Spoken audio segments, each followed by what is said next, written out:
வைத்த மறுநொடியே இப்படி ஒரு சர்ப்ரைஸா?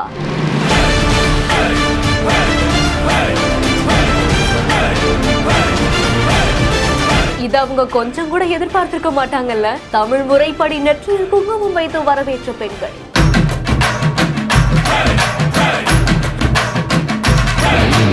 கோலாகலமாக மாறிய விமான நிலையம். சர்வதேச ஹாக்கி சம்மேளனம் ஹாக்கி இந்தியா தமிழ்நாடு விளையாட்டு மேம்பாட்டு ஆணையம் சார்பில் 14வது ஜூனியர் ஆடவர் உலகக்கோப்பை போட்டி பாத்தீங்கன்னா நவம்பர் 28ஆம் தேதி தொடங்கி டிசம்பர் 10ஆம் தேதி வரைக்குமே சென்னை மற்றும் மதுரையில நடக்க இருக்கு. இதுல கலந்துக்கக்கூடிய 24 அணிகள் 6 பிரிவுகளா பிரிக்கப்பட்டிருக்கு. லீக் சுற்றுடைய முடிவுல ஒவ்வொரு பிரிவுலையுமே முதலிடம் மற்றும் 2வது இடத்தை பிடிக்கக்கூடிய ஒவ்வொரு அணியில இருந்துமே 8 அணிகள் சூஸ் பண்ணப்பட்டிருக்கு. இந்த நிலையில தான் இந்த போட்டியில கலந்துக்க இருக்கக்கூடிய அர்ஜென்டினா அணி வீரர்கள் அந்த நாட்டில இருந்து துபாய் வழியா சென்னைக்கும் வந்திருக்காங்க.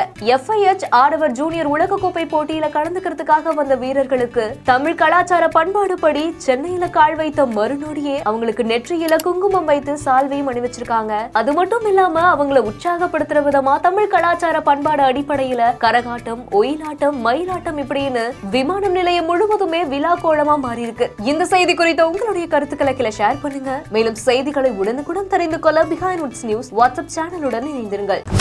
Start reloading. It's how you load it. Oh yeah. The OGs together.